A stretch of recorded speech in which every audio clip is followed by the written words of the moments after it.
बाळासाहेबांच्या तमाम शिवसैनिकांना तुमच्या ह्या अनिश गाढवेचा, बाळासाहेबांच्या लहानशा शिवसैनिकाचा आणि शिवसेनेच्या प्रवक्त्याचा मानाचा जय महाराष्ट्र. कालपासून कित्येक शिवसैनिकांना अन्न गोड लागत नव्हतं. कित्येक शिवसैनिक जेवले देखील नसतील. कायम मनामध्ये त्यांच्या विचार राहिला असेल, अगदी रात्रभर मनामध्ये विचार घोळत राहिला असेल, उद्या नेमकं चिपळूणात काय घडतंय, उद्या चिपळूणच्या त्या बांदल हायस्कूल मध्ये नेमकं काय घडणार आहे. भास्कर जाधव साहेब, शिवसेना नेते भास्कर जाधव साहेब नेमकी काय खंत व्यक्त करणार आहेत. कालपासून कित्येक शिवसैनिकांचे मला फोन झाले, कित्येक शिवसैनिकांचे मेसेजेस येऊन पडले, दादा नेमकं उद्या काय घडणार आहे. जर काही असं वेळावाकडे घडणार असेल दादा हे थांबवा. आता ह्यांना काय सांगावं, या शिवसैनिकांना कसं समजावं. तरी मी काल एक प्रयत्न केला, एक लहानसा व्हिडिओ करून सर्व शिवसैनिकांपर्यंत पोहोचवला. तुम्ही काळजी करू नका शिवसैनिकांनो, तुम्ही या वाघाची काळजी करू नका. हा वाघ, हा शिवसेनेचा वाघ कुठेही जाणार नाही शिवसैनिकांनो. पण त्यांचं काय म्हणणं आहे ते ऐकण्यासाठी एक पेशन्स ठेवा. उद्या 10 वाजता नेमकं ते काय सांगताय त्याचा पेशन्स ठेवा. माझे हे बोल होते शिवसैनिकांसाठी, पण माझे हे बोल मीडियासाठी नव्हते. मीडियासाठी माझे बोल वेगळे होते. तुम्ही सर्वांनी माझा कालचा व्हिडिओ ऐकला असाल, कारण शिवसैनिक आमचा हळवा आहे. कारण सध्याची ही परिस्थिती इतकी घाणेरडी, इतकी भयावह चालू आहे.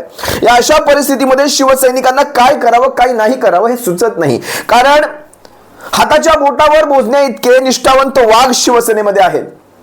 पण हेच वाघ हजारो नवनवीन वाघ तयार करत आहेत, नवनवीन वाघ तयार करत, अगदी खेडोपाड्यापर्यंत, गाव खेड्या वस्त्यांपर्यंत, अगदी वाड्या वस्त्यांपर्यंत हे वाघ तयार केले जात आहेत. आणि या सगळ्यात मोठा आणि महत्वाचा वाटा हा भास्कर जाधव साहेबांनी देखील, शिवसेना नेत्यांनी देखील उचललेला आहे. हे नाकारता येत नाही. भास्कर जाधव साहेब कोकण असेल, पश्चिम महाराष्ट्र असेल, उत्तर महाराष्ट्र असेल, आता विदर्भ साराच्या सारा पिंजून काढतायत. उभ्या महाराष्ट्रामध्ये एक आक्रमक शिवसैनिकांची फळी तयार करण्याचं काम भास्कर जाधव साहेब इमाने इतबारे करत आहेत. अशा ह्या परिस्थितीमध्ये भास्कर जाधव साहेबांचे कालचं ते पत्र मीडियाने कशा प्रकारे व्हायरल केलं, आज त्याचा खरपूस समाचार विक्रांत जाधव साहेबांनी काय घ्यायचा आहे तो घेतलाय. भास्कर साहेबांचे सुपुत्र, त्यांच्याविषयी खरं तर मी वेगळं बोलेलच. कारण एका नेत्याच्या, एका आमदाराच्या, एका शिवसेना नेत्याच्या मुलाने कसं असावं याचं एक, मला वाटत नाही असं उदाहरण शोधून सापडेल. याचं एक उत्तम उदाहरण विक्रांत जाधव साहेबांनी घालून दिलं. आम्ही काही सुपुत्र पाहिलेत कोकणचे, सकाळी सकाळी ट्विट करणारे, सकाळी सकाळी तोंड सोडणारे, सकाळी सकाळी गटाराच्या पाण्याचं दर्शन घडवणारे, गटारीच्या पाण्याच्या वासाचा दर्प दाखवणारे काही कोकणचे सुपुत्र आम्ही पाहिलेत. अगदी मालवणातून ज्या प्रकारचे सकाळी सकाळी वृत्त येतात ती काही भूषावह नसतात. संस्कार काय असावेत ना, संस्कार काय असावेत. खरं तर भास्कर जाधव साहेबांच्या डोळ्यात आपण सर्वांनी आज पाणी पाहिलं असाल.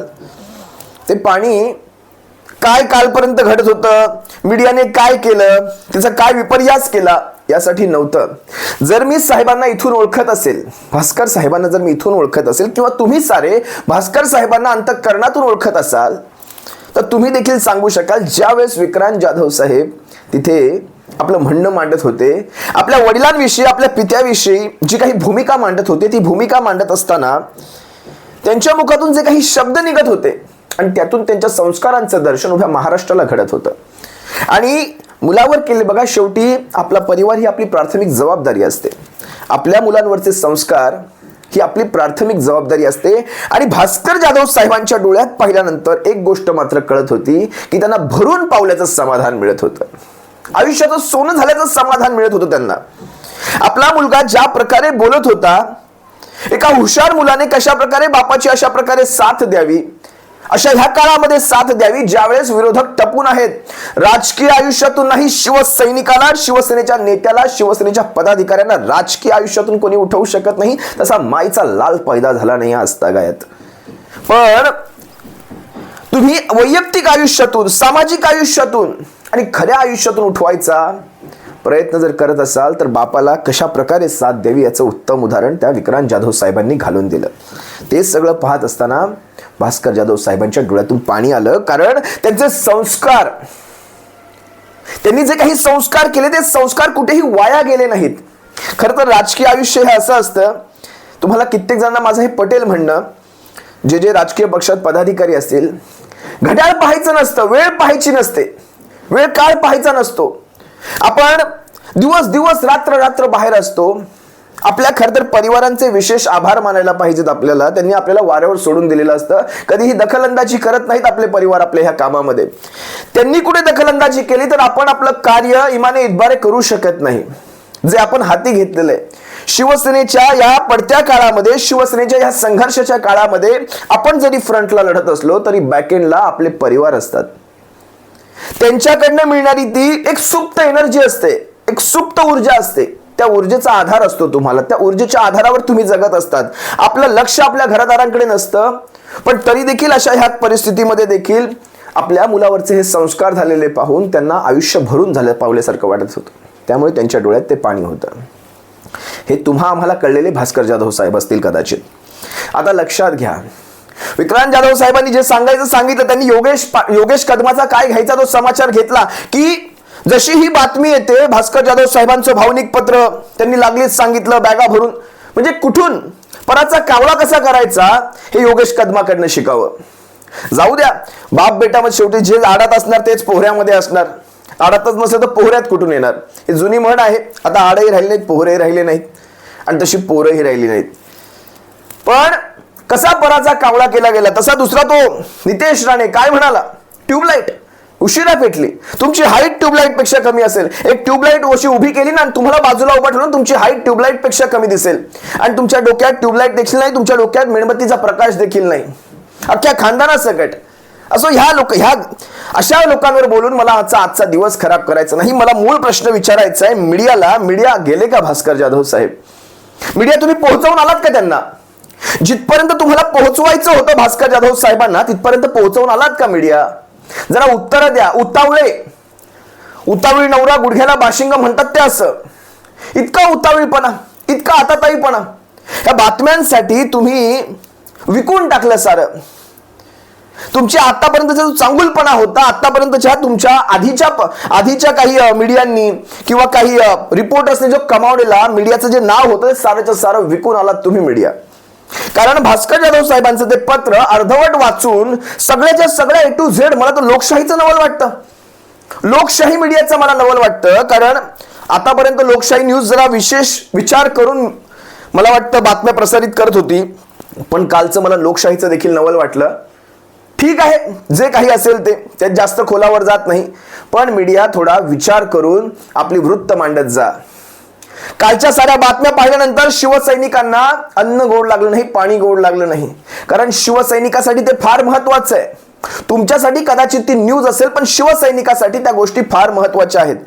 ज्या ज्या गोष्टी मी इथे काल तुमच्या पाहत होतो सगळे मुद्दे तुमचे मी ह्या कागदावर उतरवलेत. पण मला एक कळत नाही, TRP एक विषय असू शकतो, तुमचा प्रसिद्धीचा लोलूप, प्रसिद्धीचा हव्यासाचा लोलूप, तुमचा सगळा हा एक विषय असू शकतो. पण एखाद्या माणसाला त्याच्या आयुष्यात बदनाम करायचं, कशा प्रकारे भास्कर जाधव साहेब जाणार आहेत, कशा प्रकारे शिवसेनेच्या नेतृत्वावर नाराज, कशा प्रकारे त्यांना साथ दिली नाही, कशा प्रकारे ती विधानं झाली म्हणून त्यांना कोणीही शिवसेनेच्या वरिष्ठ नेतृत्वाने विचारलं. अरे काय, कुठून, सोर्स कुठे आहेत तुमचे? ही सूत्र काय करत असतात? मी वारंवार सांगितलं, ही सूत्र मनुष्याचं गोमूत्र पित असतात का? काय पिऊन नक्की ही सूत्र तुमची बातम्या घेऊन येत असतात, की मनुष्याचं शेण खाऊन येत असतात? या सूत्रांना जरा आवरा, तुमच्या ह्या सूत्रांना आवरा. कारण तुमची ही सूत्र जरा जास्तच ऍक्टिव्ह झालेली आहेत आणि कुणाच्या आदेशावरून तुमची ही सूत्र ऍक्टिव्ह झालीत याचाही विचार करा.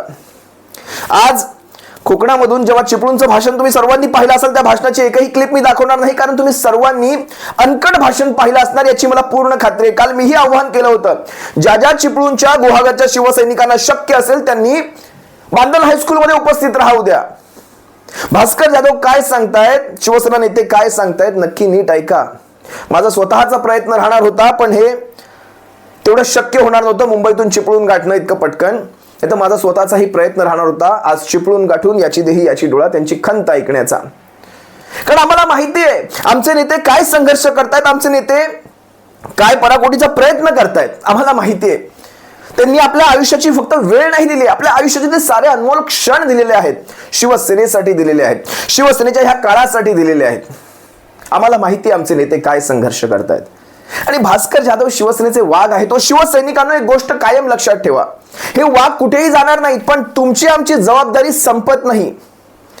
तुमची आमची एक फार महत्वाची जबाबदारी, आणि ती जबाबदारी म्हणजे हे वाघ जरी कुठे जाणार नसले तरी यांना पुन्हा पुन्हा या महाराष्ट्राच्या विधानसभेमध्ये शिवसेनेचा आवाज बुलंद करण्यासाठी, शिवसेनेच्या भूमिका बुलंद करण्यासाठी, शिवसेनेचे ते भगवे विचार बुलंद करण्यासाठी, आपल्या शिवसेनेच्या भविष्यासाठी तुम्हा सर्वांना कुठेही गाफील न राहता शिवसेनेच्या या वाघांना पुन्हा महाराष्ट्राच्या विधानसभेत तुम्हाला त्या मानाने सन्मानाने अगदी भरघोस मतांच्या मताधिक्यावर तुम्हाला पुन्हा पुन्हा बसवायचं. ही तुमची माझी जबाबदारी आहे. आपले वाघ आपलं कार्य करतायत, त्यांच्यावर त्याचा तुम्ही विचार करूच नका. हे कुठे जातील का याचा काहीही विचार करू नका. ते आपलं काम नाही. आपलं जे काम आहे शिवसैनिकांना, तुमचं माझं जे काम आहे, आपल्या दोघांचंही जे काम आहे, ते ह्यांना पुन्हा महाराष्ट्राच्या विधानसभेवर त्याच ढौलाने, त्याच मानाने, त्याच ताठ मानेने, त्याच स्वाभिमानाने पुन्हा पुन्हा बसवायचंय. हे तुमचं माझं काम आहे. याच्यात आपण यत्किंचितही मागे पडता कामा नये, कमी पडता कामा नये, कुठेही कमी पडता कामा नये. इतकीच तुर्तास तुमच्याकडनं मी अपेक्षा बाळगतो आणि तुम्हा सर्वांची रजा घेतो. मीडियाला पुन्हा विचारतो, मीडिया गेले का भास्कर जाधव साहेब? कुठपर्यंत पोहोचवून आलात तुम्ही? मी कालही शिवसैनिकांना कालच्या व्हिडिओमध्ये सांगायचा प्रयत्न केला की असं काहीही विचार करू नका. कित्येक शिवसैनिकांचे पुन्हा मेसेजेस आले, दादा तुमच्या व्हिडिओमुळे आम्हाला थोडंसं हायसं वाटतंय, पण तरीही कित्येक शिवसैनिक भावनिक झाले होते. भास्कर जाधव साहेब, तुमच्या फक्त एका पत्राने शिवसैनिक, लाखो महाराष्ट्रातल्या कानाकोपऱ्यातले शिवसैनिक जर इतके भावनिक होऊ शकतात तर विचार करा, शिवसेनेचं हे नेतृत्व, सध्याचे नेते आणि शिवसेनेचे हे सारेच्या सारे कार्यकर्ते असतील, शिवसैनिक असतील, सध्या किती महत्वाचे आहेत शिवसेनेसाठी. शिवसेनेच्या घराघरात जे शिवसैनिकही नसतात पण शिवसेनेचे प्रेमी असतात, जे कधीही शिवसेनेच्या कुठल्या कार्यक्रमात देखील नसतील, शिवसैनिकही म्हणवत नसतील स्वतःला, पण तरीही शिवसेनेचा विचार करणारे महाराष्ट्रातले करोडो नागरिक यांचं मन कुठेतरी आज चिपळूणात लागलं होतं. हे मात्र तितकंच सत्य. तुर्तास तुम्हा सर्वांची रजा घेतो. सप्रेम जय महाराष्ट्र बाळासाहेबांच्या शिवसैनिकांनो. काळजी घ्या. जय महाराष्ट्र.